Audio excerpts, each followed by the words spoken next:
Why was Cinderella so bad at soccer? She only had one shoe. She kept running away from the ball. You know what the worst part about this is? It reminds me of a more inappropriate joke about Cinderella when she gets to the balls. Ooh. What did Cinderella say when she got to the balls?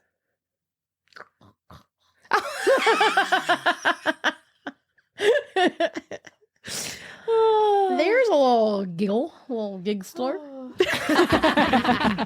Okay.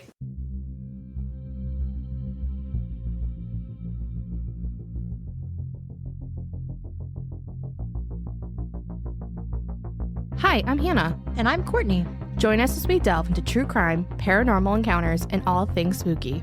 Grab your flashlight and get ready to wander into the darkness with us. This is Wicked Wanderings.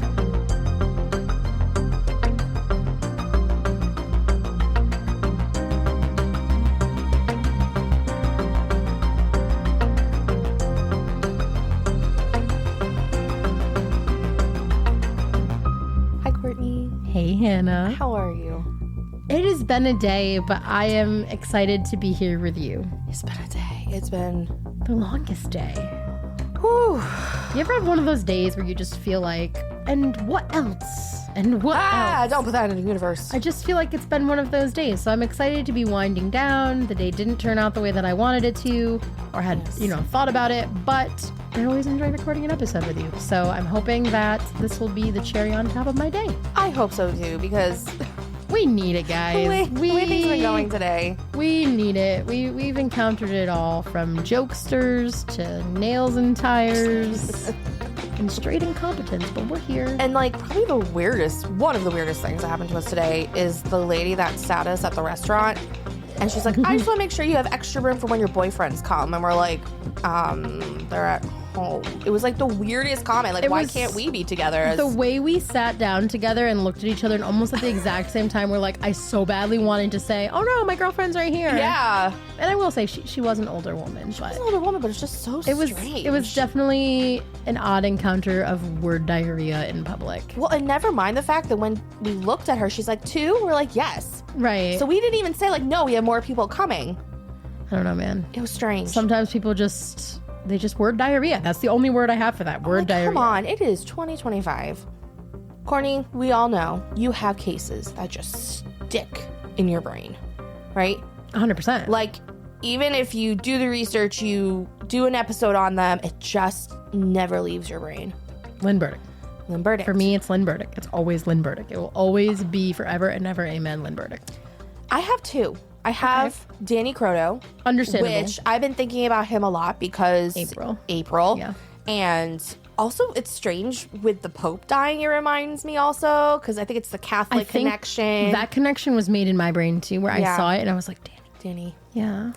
But the other one is Maura Murray. Maura Murray. As anyone who knows me or listens to the podcast, I'm going to do something a little different today. I am revisiting the case. I am revisiting my notes. I am going to maybe get a fresh perspective on it. Courtney, it was not a part of that one. That was my other co-host, Jess. So we're gonna try this out. We're gonna go through this. Maybe we'll get, I don't know, a different theory, or maybe there's some more information that we just haven't seen yet. Because of course, I know on her date of missing, the family usually comes out with hopefully some new information, or they just get news coverage of it. So we'll see. And her date was in February, correct? February. Okay. Yep. I'm excited. Okay. It's a really new chapter for me too, because my experience with Wicked Wanderings at this point was just that of a supportive friend. So I'm really excited because Maura Murray was episode number 1. Episode number 1. Episode number 1 of Wicked Wanderings started with Maura Murray, and I just couldn't be excited enough to be part of it again. And honestly, I just feel like it needs to be redone. Why not? It's been over almost 2 years. Yeah. There's definitely news articles. I've definitely scrolled beyond them. And so I'm excited to kind of get people maybe who aren't familiar with her case. I'm excited for people who didn't hear the first episode to hear it for maybe the first time, or maybe for people who need a refresher to hear it again. Yeah, exactly. So let's get started, shall we? Let's break it off. Let's dive into Maura Murray. February 9th, 2004, Maura Murray made her way up to Haverhill, New Hampshire from UMass and crashed her car along a country road. She was last seen by a few neighboring houses, but when the police arrived, she was gone. There are many conspiracy theories surrounding the disappearance, but nothing can be verified until Maura is found alive or dead. Let's go into some background information on Maura. So Maura was born on May 4th, 1982, which she was a fellow Taurus, which is just... Speaks to my soul. both of our souls, right? Yeah. Being Taurus babies. She was the fourth of 5 siblings. Shortly after Kurt was born, which was one of her brothers, Fred and Lori, Maura's parents, separated, which I think both of us can relate to broken homes, right? Absolutely. Happens. According to James Renner's book, which, sorry, was not a fan of at all, Fred was not Kurt's father. No one knows what happened, but it just seems to probably give a little background to what the Maura family was going through. Okay. So there was some, like any family, there was some secrets, there was some juice, some tea. Okay. Exactly. Maura was a very athletic person, and she also excelled in school. She got a 1420 on her SAT, which is insanely high. Yeah. I just remember having to go through SATs, and my mom was like, you can do better in math. You can do better in math. Just taking it over and over again. The SAT prep is something that I do not ever wish to go back to. Honestly, I probably would rather take the boards over again. I don't know about that SAT. Either. Every time my license renewal or my board certification renewal comes up, I'm like, definitely get that one done because we are not going to pass the boards exam the first time again. After high school, her sister, Julie, went to West Point, and she studied chemical engineering. She was there for a few semesters until some incidences occurred, and she transferred to UMass for nursing. On February 9th, 2004, Maura left UMass and drove up to New Hampshire where a car crashed along the curve of Wild Ammonusic Road. Ammonusic Road, okay. In Haverhill, New Hampshire. I want to talk about the crash first. And that's how I had my notes from last time, and I think it'll kind of give us a good investigative approach to this. I like it. Lay out all the information for me. Okay. So the crash happened at approximately 7:27 p.m. on February 9th, 2004, in her 1996 Saturn. At this time, it's February. Okay. Right. So when you imagine a back road in February. In New Hampshire. You're thinking snowy. Snowy. Or at least snow on the road. Or at least snow on the side. Yeah. Back road. I'm sure there wasn't a lot of lighting. And it has been said she was drinking due to the alcohol found in her car. And there were some empty bottles. So if you're picturing her on this windy, dark road with snow, and she's also likely drinking, it's probably not the best circumstances, right? And I have such a hard time with them. To me, and we've had several cases like this where they're like, okay, there's a presence of alcohol in the car, which is less troubling to me when they say, oh, there was a bottle of alcohol in the car that was unopened, so they must have been drinking. And it's like, well, wait a second. If the bottle was there, then they weren't drinking. And again, unless there's found alive or there's a body, they're just not going to know that information. And a talk screen by this point would be null and void. Exactly. And they'll never also, know. Like thinking about college kids, and I've gone into cars before where people have left empty beer cans. Yeah. And they're not intoxicated. It's like left from the night before. I'm not saying you should do it. I'm not saying that. We're but not condoning it. She's a college kid. Like it could have been that she had a couple brewskis in the car with a friend one day and they just threw them in the back seat. Like it doesn't mean she was drinking. Or they were out in the woods drinking and they didn't want to litter. I mean, I had a friend in grad school who carried around tequila in her trunk because she had a very particular kind of tequila she liked. So when she would come over, she didn't drink it while she was driving, but she would come inside, bring her own tequila, make her drink and be good. Exactly. I can think of 1,000 reasons why there would be the presence of bottles of alcohol. Yes. Or alcohol and not have the person driving be intoxicated. Right. So we need to give her a little leeway, especially since we don't know what happened. Credit where credit is due. And I also think that if you were drinking like that, you would smell it in the car. Yeah. And I don't remember ever reading anywhere. I don't remember reading anywhere where they said, oh, we smell it. Because even if you're drinking a can of beer. Right. Or any type of alcohol, you never get it to the last drop. So if you throw a can, it gets spilt or whatever, you're going to smell it in the car. So I don't remember ever reading that somewhere in police reports or whatever. So the only other thing I could think of is when people return their cans and bottles and they rinse them out in the sink and then they put them in a bag. Yeah. Easily, I'm sure. I mean, my dad and I used to do this when I was a kid. I'm sure there were times where he threw them into the bed of his truck and then a couple days later he found a rogue beer can or soda can rolling around in the back. Yeah. Rinsed out so there wouldn't be any, substance left in it. I feel like you hear a young college girl and somebody says, oh, there was alcohol involved, and people suddenly have that like, oh well, she deserved it. She asked for it. It's like the wearing a skirt and being raped kind of thing. Yep. Yeah. Of course, there's no cell service. And in, this time in the early 2000s, cell phones weren't that great anyways. And not everybody had one. And not everyone had one. Based on where her car was found, she was going along the curve. And then somehow, I don't know if it was ice, I don't know if there was an animal that got in the way, she started falling asleep. It could be a multitude of things, but she spun her car so it was facing the wrong way in the right-hand lane. And now a quick word from our sponsors. A sincere expression of gratitude to our esteemed patrons for their generous monthly contributions. You too can become a valued patron and unlock a realm of exclusive content by supporting our mission for as little as $3 a month. Your contributions sustain our commitment to delivering high-quality content. Visit wickedwanderingspodcast.com and click on the support tab to join the ranks of our dedicated patrons. Thank you for considering this opportunity to deepen your engagement with Wicked Wanderings. Your support is paramount in enabling us to continue our journey into the realms of mystery and true crime.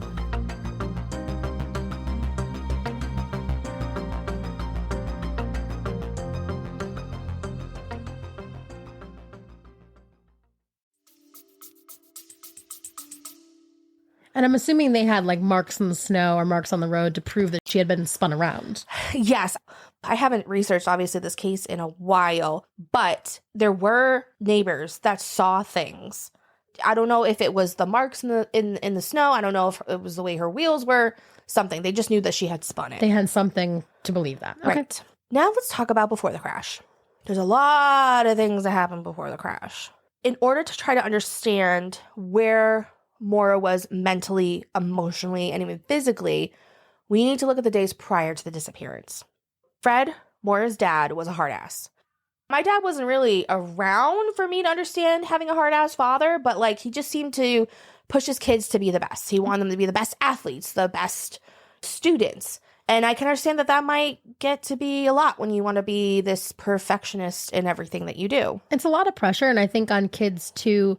People want to appease the people who are important to them. And I can definitely relate to that. My dad was at times a hard ass, but also he just was very motivating, and he had a military background himself, which also added a certain layer of expectations and just a lot of expectations for me as a child, which I can relate. It does become a lot. And I think it gives some of us adults a complex, honestly, but that's not the point of this. That's a different episode. Julie, which was one of her sisters, did say in an interview that they never wanted to disappoint their dad. When Julie and Maura got accepted to West Point, it was a proud moment for many people. And while at West Point, she met her boyfriend, Bill. She was studying chemical engineering, and that's why it is interesting to hear what she did next. This always baffled me, and I never understood like what was going through her head at the time. She stole from Fort Knox. Interesting. Why? I don't know what would possess you to do it. To know the why. Attention seeking is all I can come up with. I guess so. It just, of course she was caught. It's Fort Knox, people. Like, you're not going to get caught. This isn't the CVS on the corner, right?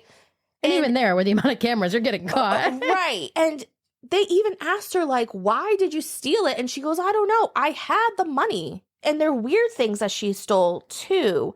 It was a lipstick and nail polish. And she didn't even strike me from everything I've read about her as the kind of really girly girl who would have cared about that kind of thing. Yeah, exactly. She always just seemed, I don't want to say like tomboyish, but she just was this athletic persona that just had really good skin, and she didn't need to wear makeup. And she was young too. And she was young. I mean, I feel like you don't need all those beauty products when you're young. There was a documentary that I watched, and it was titled The Disappearance of Maura Murray. And it was Maggie Fralin, who was also a UMass grad, and she just became so involved with the Maura Murray case. When Maggie interviewed Kathleen, which is Maura's other sister, she said that everyone wanted the incident to be very hush-hush. I'm sure that was very embarrassing for the family.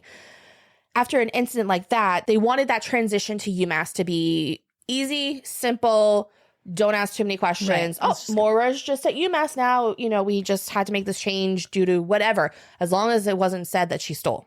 And it also is a pretty big flip, too, that I never really thought much about until today. Chemical engineering to nursing is not at all the same. Correct. So you could almost even make an argument to say she was here, she was at West Point, she was doing chemical engineering, and she had found her calling. She had decided she wanted to do something else.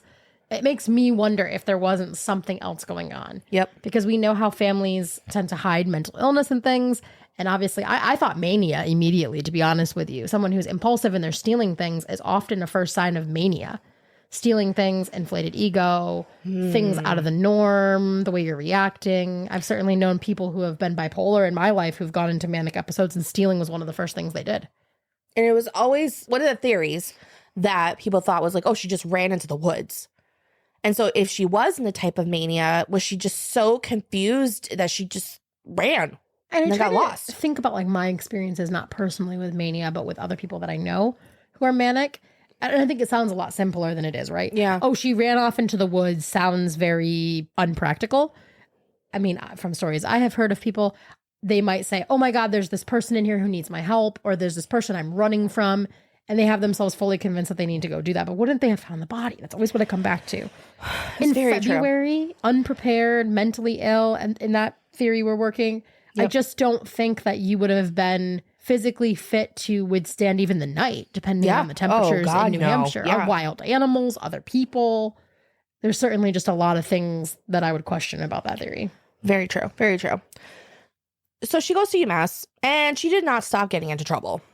According to the Missing Maura Murray podcast, she got accused of stealing credit card information. And this was in November of 2003.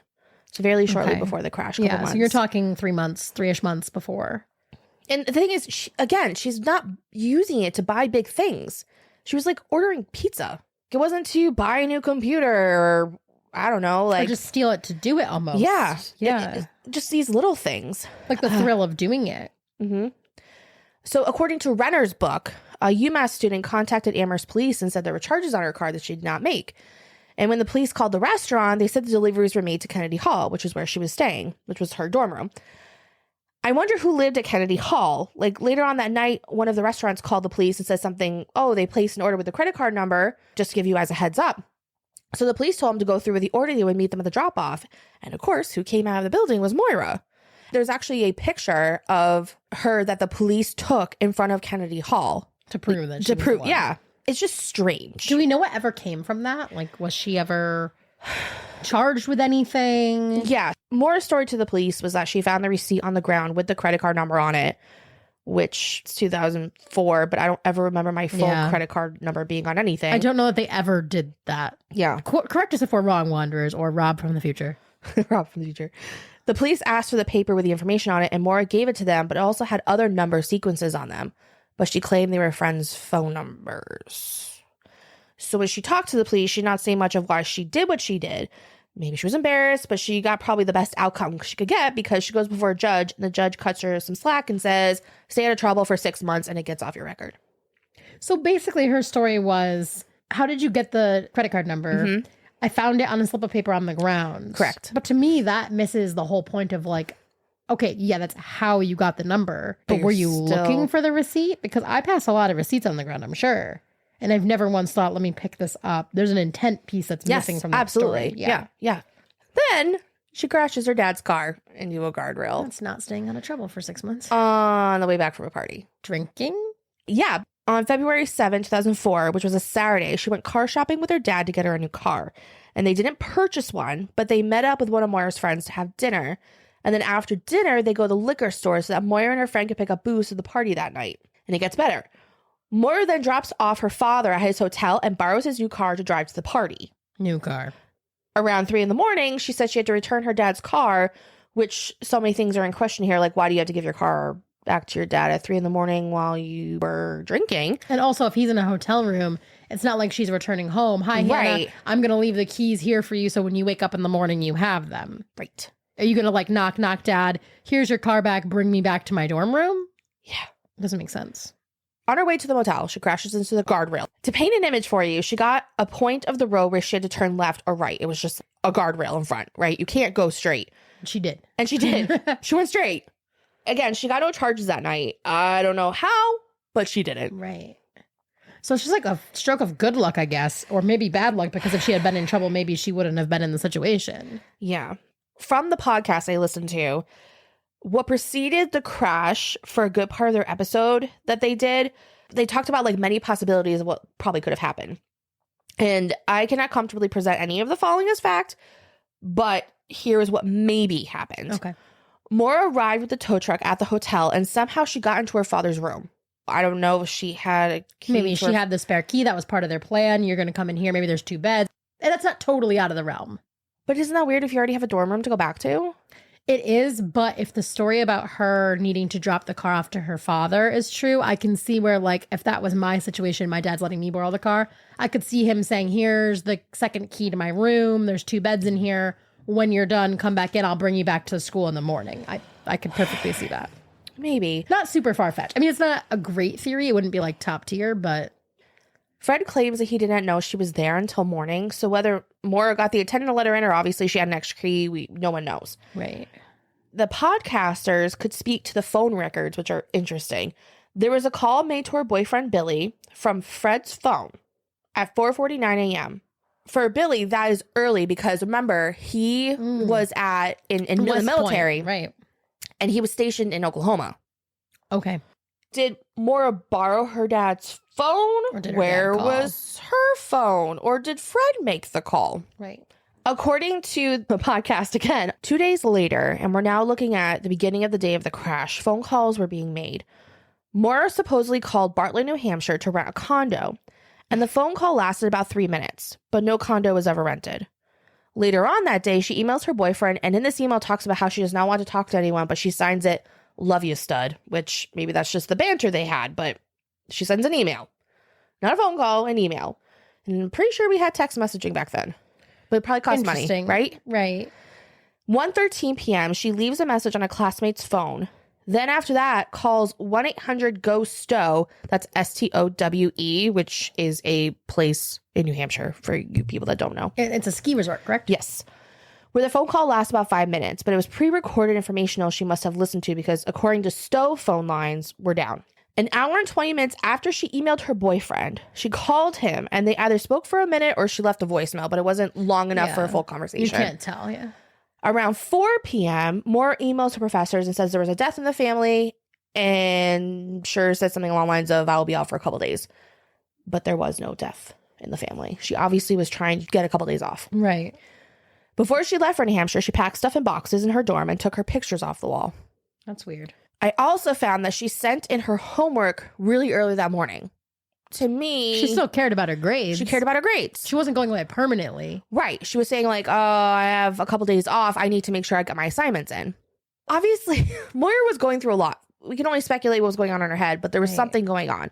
What was interesting from both Maggie, who did the documentary, and Renner's book that I read was that they both retraced her steps from that day, which if you actually watch the documentary, it's quite amazing to watch her retrace the steps because they made sure they left at the time that she did, made all the stops that she did to get up there to see where's the gaps. Right. They both found about, sorry, what'd you say? Good strategy. They both found about an hour discrepancy in time from when she left UMass, ran a couple errands, and then headed to New Hampshire where she eventually crashed and went missing.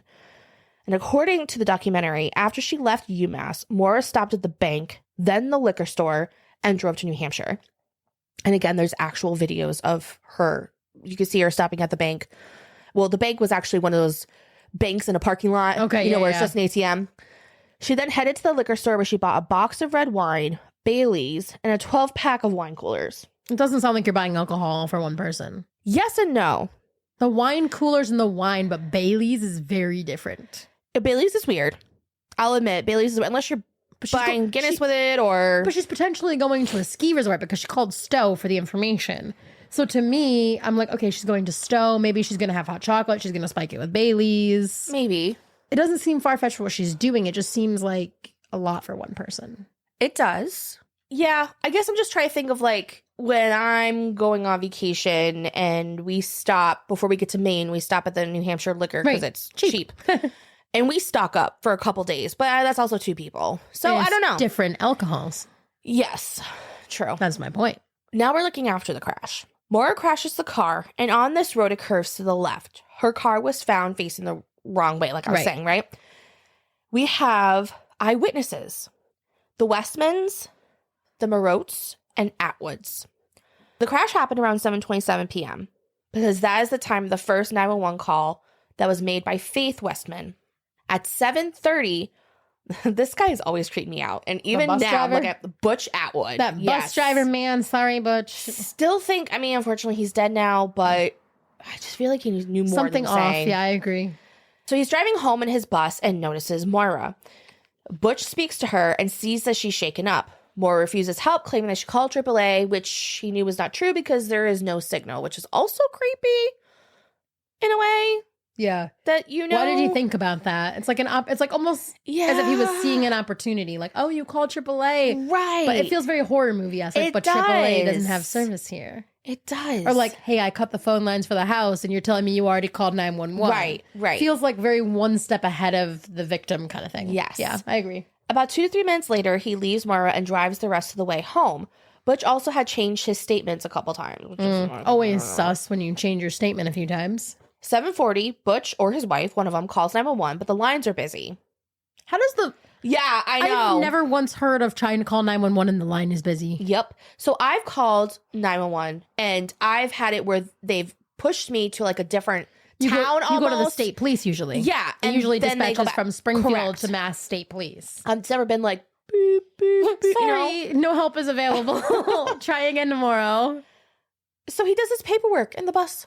And waits? Yeah, apparently. Okay, that's not morbid. 7:43, the dispatcher calls back and gets Butch's wife and says she does not know where Moira is. Okay, so obviously either she's already gone at this point or she hasn't looked out her window. 7:46 p.m., Sergeant Cecil Smith arrives and Moira is gone by that point when the police went through her car. Several of the wine coolers were empty or missing and there was red wine all over the car. But that could also be from the crash, not her drinking it. Yeah, exactly. So from the documentary, they were able to see that Moira's car, since it was still in a car lot. They saw a Stop Shop card, airbags were deployed, they could see the dust from fingerprinting that they had done. It was shaken up. Yeah. Maggie did get her hand, with Maggie's the documenter, did get her hands on an official police list of items found in her car, and some things were interesting. So we have shampoo, okay, sleeping pills. Obviously, she's having some college type of student. that, but she's having mental health issues and she can't sleep. Turn your mind off. Like, do we know if they were prescription sleeping pills or if they were like the over-the-counter? Honestly, if I'm thinking back to the documentary, they were kind of common, like how like birth control would come, like you just pop one out. I don't know. I like guess a that pill, could be, like a pill pack. Yeah, because I just know that like there are things you can even buy at like the Dollar Tree that are sleep aids. I don't know that I would trust Dollar Tree medication. I'm sure it's fine. If you're a pharmacist, let us know about that. But I do feel like it's not abnormal for a college student to need sleep aid. Do I get concerned about sleep aid with alcohol? Yes. Absolutely. Deodorant, lotion, body spray. Okay. You're going away for the weekend. Makeup, that's normal. Birth control. Okay. If you take it, you're going to keep it with you every day. And candy and some school stuff. Like we said, this sounds like an overnight bag, right? For a girl that just wants to get away from life's bullshit, right? 36 hours into the investigation, New Hampshire Fish and Game were called in and did a 10-mile circle radius around the crash, and they found no footprints or anything of interest. 10 days after the crash, the cadaver dogs called in. I don't know why. 10 days is a huge later. Did they think 10 days was necessary? I don't know, but that seems like a long ass Then you're down to the inside job or poor police work again. I hate this question. I really hate that it's what comes up all the time. They tracked Moira's scent for a small way down the road and then lost it. Like she got into a car or something. Like she got into a car. Exactly what they thought. According to Kurt, Moira's little brother, Lori, Moira's mom, could not help in the investigation due to having cancer. She has passed and she died on her daughter's birthday. Yeah. Fred, her father, did not sit down for a formal interview with police for almost 5.5 years, which I don't know how I feel about that either. It kind of makes sense based off of his persona that we know about, though, too. Well, and also during that interview, he made sure his attorney was with him. Yeah. I feel weird about that. I do. The attorney part makes me feel weird. The rest of it could just be him being rigid in my mind, but I do feel weird about the attorney part. He obviously was going through something because he did say that his daughter had been depressed and maybe went off the trail and died. That seems very specific. Very specific. Wouldn't be, I mean, also 5.5 years, you probably lost hope that you're going to find her at that point, too. Yeah, but this is a weird thing to say to the police.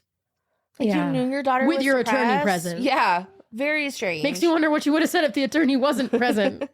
Let's talk about some theories, and I think we touched on some of these already. Maura was in tandem driving with someone, and when the crash happened, she hopped over to their car.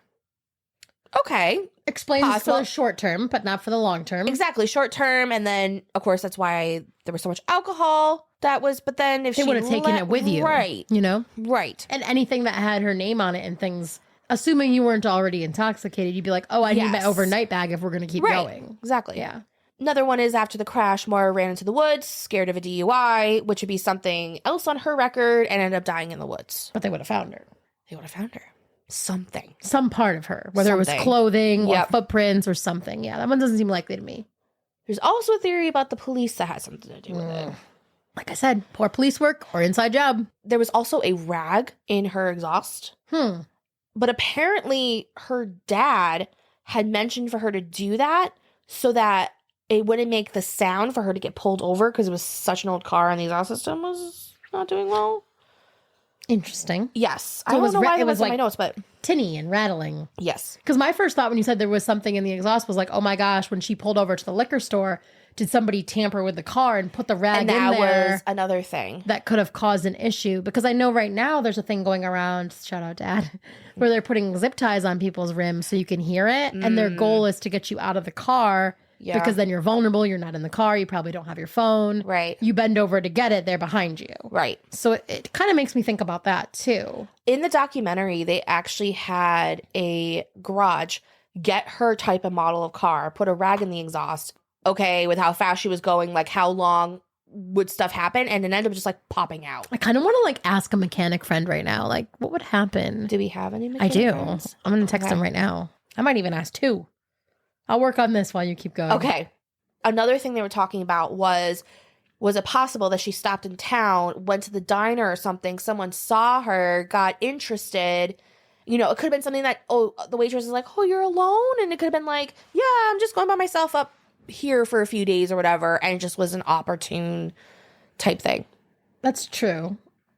There's so many possibilities. So many. I see why this one becomes your Lynn Burdick, because there are just so many possibilities that even though there's a lot of information for her, which is different from Lynn, there's a lot of theory. There's a lot of do these things connect or not, but there isn't a lot of hard physical evidence. Another one is Maura got picked up by a stranger, whether willingly or against her will, she got into the car. But there was never any sign of struggle. But if they didn't do really good investigative work for 10 days, I mean, come on. Right. Because she was outside the car at one point. Right, if you wreck a car, you're going to get out and you're going to look at the damage. You're potentially in the dark. Because if you're going to get into a friend's car, wouldn't you grab your stuff like you were saying? Absolutely. I would need all my stuff, especially if we're having a good time. I'm going to want the alcohol at least. Right, exactly. And the last theory I have going, unless Courtney, of course, you have one, is that Maura committed suicide. An empty pack of sleeping pills was found with a full pack, which I think is weird that you would keep an empty one. So I see where I have an issue with that. I feel like I'm debunking all of your theories. No, it's fine. My issue with that is suicide means there's a body. Where's the body? Well, that's why I'm like, did she just take a bunch and just walk off to the woods? And I know Where's you're like, the body? I mean, she could have been in Butch's basement for all we know. Honestly. And also, what I will say about me in college and bags, I know for certain that I had this one go-to overnight bag that I never fully emptied out. There were probably pairs of socks in there that existed solely in that bag and never got worn. So for me, if I'm at your house, I'm sleeping over, I empty my sleeping pills. If there's no trash can in the room, I'm going to stuff it back in my bag. To me, I'm not satisfied that she took those pills just because it was empty. She could have, but I don't know. She didn't seem organized. She was definitely impulsive. I could have seen her somebody pulled over and said, hey, you want to come here? We're going to have a good time. That seems more likely to me than that she committed suicide. Truthfully. Yeah. I hope there's some information. I mean, of course, there's also theories that she ran off into Canada and she has a new identity and she just wanted to get away from everything. But then why turn in your homework? That's the part that really gets me, because you obviously cared about your success. Yeah. Otherwise, you would have just left and went missing. Yeah. She's either very good at disappearing and was coached by somebody, like you have to make these calls, you have to be strategic. I don't know. I don't really know. Do we know if there's any new updates since? I can peruse. Yeah, peruse.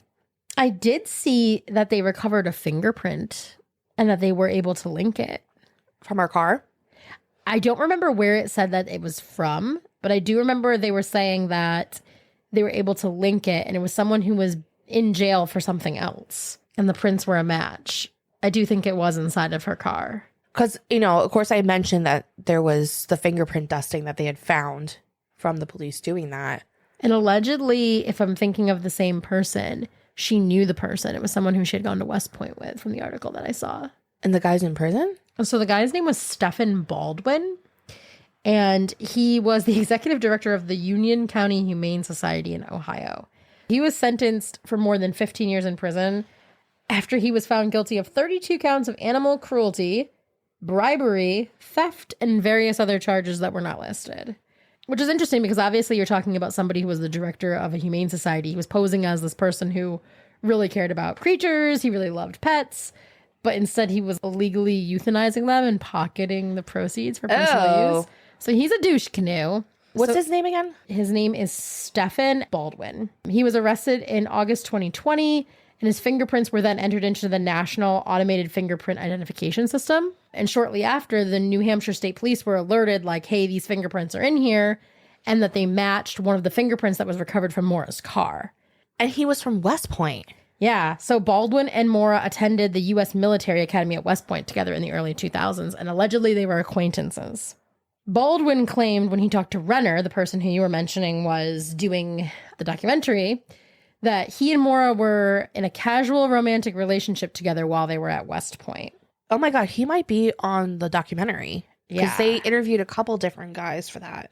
Maura and Baldwin also withdrew from West Point within weeks of one another, which is interesting to note. She withdrew from the West Point school in January of 2002, and he resigned December 21st, 2001, according to the school records at West Point. Dude, what the fuck? So fast forward from, we were talking about when they were in school together. In 2024, the FBI visited him to kind of quiz him about his connections to Maura. And this was 4 years after the fingerprints were matched from him to the car. And he denied any involvement in the disappearance, claiming that he hadn't had contact with her since leaving West Point. I mean, I guess that's possible that his prints would be in the car if that was the same car she used from West Point. However, I phoned my friend about the tailpipe and having the rag and the exhaust, and he said that he supposes it could potentially choke the exhaust gases, which would cause too much back pressure depending on how big the cloth is in the exhaust and where within the exhaust it's located. Okay. So I asked him, I got a little bit more specific. I said, would this cause the car performance to be so bad that it could stall or cause a potential car wreck? Or would it just pop back out of the exhaust, thinking about what the investigators had said? And I also told him that we're talking about a 90s Saturn. And he said it could potentially stall the car if it's that jammed in the exhaust, which could potentially / probably stall it out and cause a wreck. Do with that what you must, but this is a mechanic who we trust with aircraft mechanics as well and has about 10 years of experience working with cars. Which makes me wonder if somebody didn't set it up and then just follow her from a distance waiting for it to happen. Did he follow her? Now we're thinking like we have prints of some guy. Mm-hmm. Did he follow her? So you're talking like, did this guy follow? What's really striking me is this guy from West Point, he withdrew in December of 2001 and she withdrew in January of 2002. So that kind of doesn't match our profile if he's following her, because in that point she followed him, if you're looking at that as a pattern. But I still don't understand. No one leaves West Point and doesn't finish. I feel like that's like one in a chance circumstance. Not many people would do that. Right. Without like a medical reason. Well, we know her reason because she was freaking stealing. Allegedly. Or is that a better reason than what it was? Now I'm like, was she involved with this man? Were they trying to hide it? Was there a pregnancy? That was actually something that Renner talked about in his book, supposed pregnancies that she didn't want anyone to know about, or her boyfriend because it might not be his. I feel like that's an easy one that they always go to for women. Yeah, true. She's pregnant and it's not his. So Baldwin did not say anything about his involvement in the disappearance when the FBI went to him and asked about it. However, he did exchange some emails with Renner, and he did say, quoting here. And here I am quoting. Since we spoke, I spent a little bit of time looking into the details around Maura's disappearance and trying to think of anything that might be even the slightest bit relevant. He went on to talk about that he never really looked into her disappearance because he always just had that little twinge of disappointment and sadness about how his relationship with her ended. And he did claim to recall that a fifth-year student had been, quote-unquote, following Maura during her final year at West Point. So it seems like a little bit of that blame game. Like, yeah. Okay, I don't know anything. Oh, wait a minute. There was this fifth-year student who was kind of following her around. Again, here I am quoting, I wanted to say Chris was his name. I can't be positive about that, but I know there aren't many fifth-year seniors, so hopefully it's not too hard to nail that individual down. He had been following Maura around a lot at school, and I only know that because he burst into my room one night when Maura and I were together, and I got a lot of demerits for sharing the same horizontal surface as a cadet of the opposite sex. When I asked Maura how this upperclassman knew she was in my room, she basically said that he had been stalking her, but was pretty dismissive about the whole thing. I can't imagine she ever gave him the time of day, and I don't know what happened to him. I'm not sure what his name was. I hope that our disciplinary records might show who turned us that night. So there's a lot. It feels like pointing the finger at somebody else, and he's saying it's Chris, and he's saying I don't know the guy's name. Projecting what he was doing onto somebody else. Kind of it would make sense. I mean, but I will say the charges that Stephen Baldwin had were about animals and things like that. What do we know about people who have a history for violence is that they do typically start with animals. Is it possible? Yes. Am I convinced after reading this update of information that I think that's what happened? I don't know. Because Baldwin did confirm to someone, I think it was Renner, that his fingerprints were found inside the car, meaning he's confirming that the FBI told him your prints were on the car. But he was claiming and staying pretty true to the fact that the FBI told him they were discovered on a CD or a CD case. He's saying, oh, Maura and I exchanged CDs frequently, when we were at West Point, but he denied ever having any contact with her when he left the school and when she left the school, or ever visiting her at UMass. So it's kind of far-fetched that much time had gone by. And it's important to also note that the police never confirmed where on Maura's car the prints were found. If you're getting arrested for animal cruelty and abuse, I have no qualms thinking that you don't stop there, that you just have a violent personality. Yeah. It's also very weird because it sounds like he told others, and I'm not sure if it was Renner or somebody else, that he didn't contact her after West Point. He didn't know she was missing until he saw it on TV. He never read about it online. He never saw it anywhere else.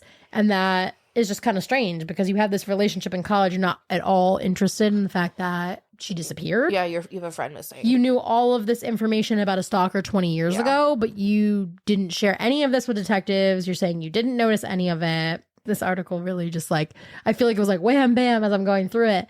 They also mentioned that he changed his name months after she vanished, according to court records. So his legal name when she knew him was Stephen Finkelstein. Oh, God, I would change the last name. And he changed the surname to his mom's maiden name in December of 2004.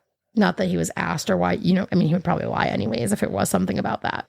He sounds like someone that needed a fresh start to me or is hiding something. Because that's expensive to change your name. It's expensive. It is. And even more weird, apparently his mother, Barbara Baldwin, who, remember, he took her maiden name, hasn't been seen or heard from since 2007. Stop. It's not clear if there was a missing persons report, but she was last seen in California. Wait, it's not sure if there's a missing person report? It's not sure if there was a missing persons report ever made, but apparently Baldwin on his Facebook had posted pictures before he was in jail about his mother's disappearance. Well, isn't that something that you can look up? I would think so. And apparently when Renner interviewed Baldwin's dad, he said, quote, nobody's heard from her. As far as we know, she could be buried in the desert somewhere. Interestingly enough, again, we're talking about a pattern here. 2 of Baldwin's ex-partners and lovers died in drug and alcohol-related tragedies. One was of an overdose, and the second was in a DUI car crash. Huh. And so he's not been named an official suspect, at least not at the time of the article that I read. He was not listed as a formal suspect. And it seems like Renner is doing a lot of the legwork to say, hey, why are we not looking a little bit closer at this guy? He's very interesting. He's got a lot of stuff going on. Why are we not spending that due diligence looking into him? I'm trying to think of reasons why they wouldn't be looking into him, and I just can't think of anything. I mean, it seems pretty convincing to me. Her case gets more and more complex every time I see an update. Her family was pretty dead set on saying that they just didn't think that she would run off to hurt herself, that they kind of figured she would leave and find some kind of foul play later on. But her sister Julie did say in 2024 that she had an eating disorder and was making poor decisions, and they did know that as a family. That's the first I had seen of the eating disorder, but I haven't watched the documentary or read a book about it. Obviously, you might have uncovered that in your own research. Did you uncover in your research that her sister Kathleen suffered from alcoholism and had been discharged from rehab on February 5th? Yes. Her response is very interesting to that as well. And her supervisor at work, when she was at work and got the call, was like, you need to see a counselor, and she would not go. If you watch the documentary, it gets to interview Kathleen. It's heart-wrenching because you can see the sister was like, I was dealing with my own demons and I felt like I couldn't help Maura. Yeah. It was really sad. That is super sad. They have a whole section too that looks at like the last movements that you had listed out. And I do think it's interesting because they did note that she went to the nearby liquor store, purchased $40 worth of alcohol, box of wine. They have Kahlua, but Kahlua and Bailey's are kind of the same thing. And vodka, and traded in 79 bottles and cans for $3.99 in store credit. So if that's true, the cans on the floor could be that. Yeah. Because if you're talking 79 cans, I mean, if a few of them roll out, you're not going to notice. Mm-hmm. Interesting. I don't know, Hannah. I was hoping we were going to be able to like crack part of the code or come up with a different theory. There is so much to this case. There is. There's a lot. There is absolutely a lot. There's so much. I'm really interested to see if the Wanderers have theories about them, because obviously we talked about a lot of possibilities that obviously you've spent time thinking about. I've spent time thinking about. I know on the original release, Jess talked about her theories too. I'm really interested to see if anybody, I know it's been, it was 2023 when you released that. Yeah. So we're talking a year and a half probably, because I think it was like fall of 2023. But if anybody has any thoughts on this case or information or things they've seen, share them with us. We're doing a little revamp on social media, so you'll notice a little bit of a different presence. So we're using Facebook, we're using Instagram, and then if you prefer the anonymous route, always you can text us as well. Text us. We love text. And if you do, we really can't see who you are, so you could play a total April Fool's joke on us, and we would not know that it was you. That was a great episode, Hannah. I'm going to be definitely thinking about Maura Murray for the foreseeable future now. Yeah, she's in my head. And just my heart goes out to her family. I can't stress enough that in cases like these, a lot of people have thoughts and opinions, and none of those things mean that she deserved what happened. Whether she was drinking or she wasn't, whether she had mental illness or she didn't, whether she made a poor choice or she didn't, her life is still worth honoring. And we have this whole episode composed with that at the heart of it. Absolutely. Wow. Okay. Well, thank you, Courtney. Thank you, Hannah. And we will see you Wanderers later. We'll see you later, Wanderers. Bye. Take care. Thanks for listening today. Wicked Wanderings is hosted by me, Hannah. And co-hosted by me, Courtney. And it's produced by Rob Fitzpatrick. Music by Sasha N. If you enjoyed today's episode, don't forget to leave a rating and review, and be sure to follow on all socials. You can find the links down in the show notes. If you're looking for some really cozy t-shirts or hoodies, head over to the merch store. Thank you for being a part of the Wicked Wanderings community. We appreciate every one of you. Stay curious, keep exploring, and always remember to keep on wandering.